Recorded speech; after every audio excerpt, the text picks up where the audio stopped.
பிஸ்மில்லாஹிர் ரஹ்மானிர் ரஹீம். அன்பார்ந்த சகோதர சகோதரிகளே, அஸ்ஸலாமு அலைக்கும் வரஹ்மத்துல்லாஹி வபரகாத்துஹு. அல்ஹம்துலில்லாஹ், நம்முடைய இல்மி ட்ரஸ்ட் சார்பாக கடந்த நோன்பு பெருநாள் தொழுகை போன்று இந்த ஹஜ் பெருநாள் தொழுகையும் இன்ஷா அல்லாஹ் 7ஆம் தேதி ஜூன் 7ஆம் தேதி சனிக்கிழமை காலை 6:30 மணிக்கு, காலையிலே 6:30 மணிக்கு வளமைப்படியே அல்ஹம்துலில்லாஹ் நாம மதரசே ஆசம் சென்னை அண்ணா சாலை LIC பில்டிங் எதிரில மதரசே ஆசமுடைய கிரவுண்டிலே திறந்த வெளி திரளிலே கண்மணி நாயகம் ஸல்லல்லாஹு சுன்னத்தான முறைப்படி தொழ இருக்கின்றோம். சகோதரர், உங்களுக்கு எல்லாத்தையும் அன்பான வேண்டுகோள், பெருநாள் தொழுகையை தயவு செய்து ஈதுகா மைதானத்திலே தொழுங்க. ஒவ்வொரு ஊர்லயும் ஒவ்வொரு ஜமாத்திலையும் தயவு செய்து ஒரு ஈதுகா பெர்மனண்டாவோ டெம்பரரியாவோ ஒரு ஈதுகா மைதானத்தை ரெடி பண்ணுங்க. பள்ளிவாசல்களை பூட்டி விட்டு ஈதுகா மைதானம் தொழுங்க. அது பெருமானார் ஸல்லல்லாஹு அலைஹி வஸல்லம் வலியுறுத்தப்பட்ட சுன்னத்து.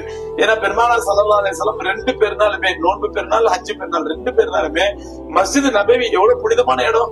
ஒரு ரக்காத் தொழுது 50,000 ரக்காத் தொழுது நன்மை. அல்லாஹ்வுடைய அருள் இருக்கக்கூடிய இடம், மலக்குமார் ஜிப்ரீல் அலைஹிஸ்ஸலாம் வந்து போற இடம். அந்த மஸ்ஜித் நபவியே ரசூலுல்லாஹி ஸல்லல்லாஹு அலைஹி வஸல்லம் பெருநாள் தொழுகைக்கு பூட்டிட்டு போய் திடல்ல போய் தொழுதாங்க, வெளியே போய் தொழுதாங்க.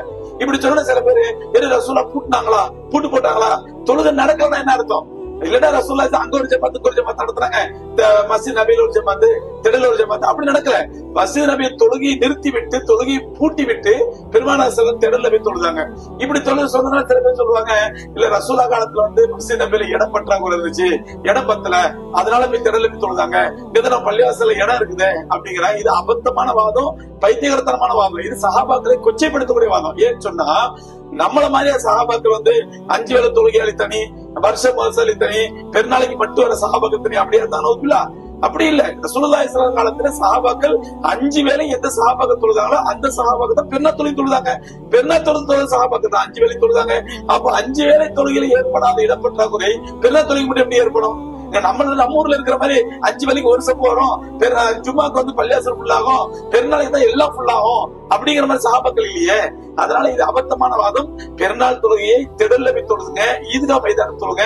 ஒவ்வொரு ஊரிலும் தயவு செய்து கேட்கிறேன், ஒரு ஊர்ல 10 பள்ளியாசல், ஒவ்வொரு பள்ளியாசல் 200 பேர் 300 பேர் 400 பேர் தொழுவதை விட ஒரே இடத்திலே ஒரே மைதானத்திலே அல்ஹம்துலில்லாஹ் 5000 பேர் 10,000 பேர் கூடி தொழுவுங்கள். நம்முடைய ஒற்றுமை நிலைநாட்டுவோம். எதிரிகளுடைய பார்வைக்கு அல்லாஹ்வுடைய உம்மத்துடைய பலத்தை இன்ஷாஅல்லாஹ் காட்டுவோம். எல்லாவற்றுக்கும் மேலாக கண்மணி நாயகம் ரசூலை கரீம் ஸல்லல்லாஹு அலைஹி வஸல்லம் சுன்னத்தை ஹயாத்தாக்குவோம். அதன் மூலமா அல்லாஹ் நமக்கு ஒரு இஸ்ஸத்தை கண்ணியத்தை கொடுப்பான். மறுபடியும் ஞாபகப்படுத்துறேன். அதனால இன்ஷா அல்லாஹ் சென்னையில அண்ணா சாலையில LIC பில்டிங் எதிரில மதரசே ஆசம் பள்ளிக்கூடத்தினுடைய மதரசே ஆசமுடைய மைதானத்திலே அல்ஹம்துலில்லாஹ் காலை 6:30 மணிக்கு இன்ஷா அல்லாஹ் தியாக பெருநாள் உரை நான் நிகழ்த்துறேன். தியாக பெருநாள் தொலை நடக்கும். அனைத்து சகோதரர்களும் குடும்பத்தோடு கலந்துங்க. பெண்களுக்கு ஏற்பாடு செய்யப்பட்டது, அனைவரும் கலந்து கொள்ளுங்கள். வரும்போது தயவு செஞ்சு வீட்டிலே உதவி செஞ்சுட்டு முஸல்லாவோட வாங்க. வல்ல ரப்பல் ஆலமீன் நம்ம எல்லோருக்கும் அருள் புரிய போதுமானவன். அல்லாஹ் அக்பர், அல்லாஹ் அக்பர், லா இலாஹா இல்லல்லாஹ், அல்லாஹ் அக்பர், அல்லாஹ் அக்பர், வலில்லாஹில் ஹம்த்.